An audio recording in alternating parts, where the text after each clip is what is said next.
Good morning. This is Phillip Streible, Senior Commodities Broker at R.J.O. Futures, giving you your daily metals commentary here for Wednesday, March 6th. Looking at the metals, we just had the opening bell and they're under a slight bit of pressure.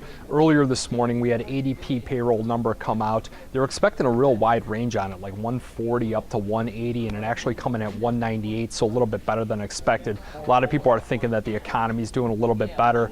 We might see a downtick in those people that think that the QE is going to extend for an extended period of time, thinking that maybe it's shortened. We're starting to see that kind of track back and forth on a day-to-day basis once economic data comes out. You see weaker economic data, people think that QE is going to go out, branch out, way out into 2015. You see stronger data, especially on the payroll side, and anything that's employment or housing side, you start to see that people think that QE is going to be shorter than anticipated, and that's why you're seeing gold prices depressed with it.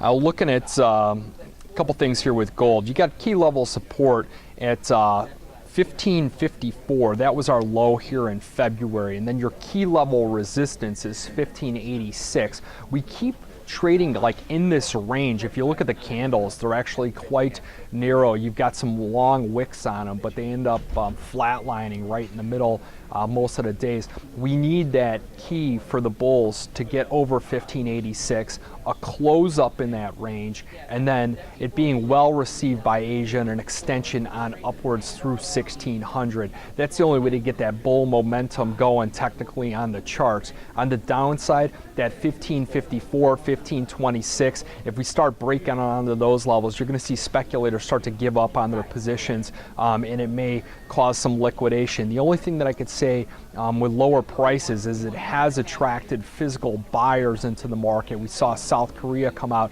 They stepped up their gold holdings in February. You'll probably see smaller countries start to do that, diversify out of riskier currencies, look at gold for that physical holding. Silver also facing a lot of liquidation pressure. The bear camp seems to be in control.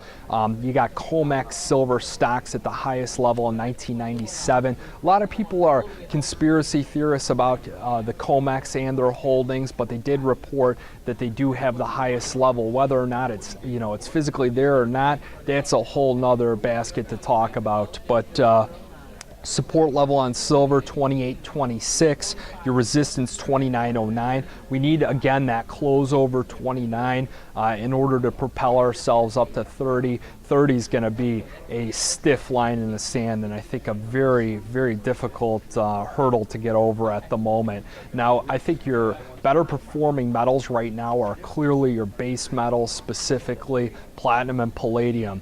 Platinum has the key supply-demand factors in its favor for the bullish camp. We saw the market come down, threaten the 200-day moving average down at like 1564, turn up from there. We're trading about 1587 as of the opening here today.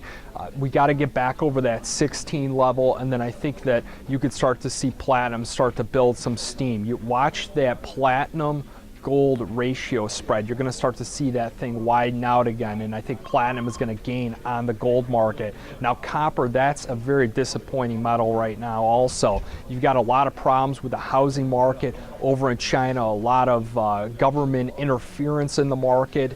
What that's done is that's caused the demand to come down quite a bit. You're seeing supplies start to build up, especially in Shanghai, and copper prices just look very weak and very depressed. Now, a couple other small tidbits here. One, my partner Tom Power is going to come on with an afternoon metals commentary.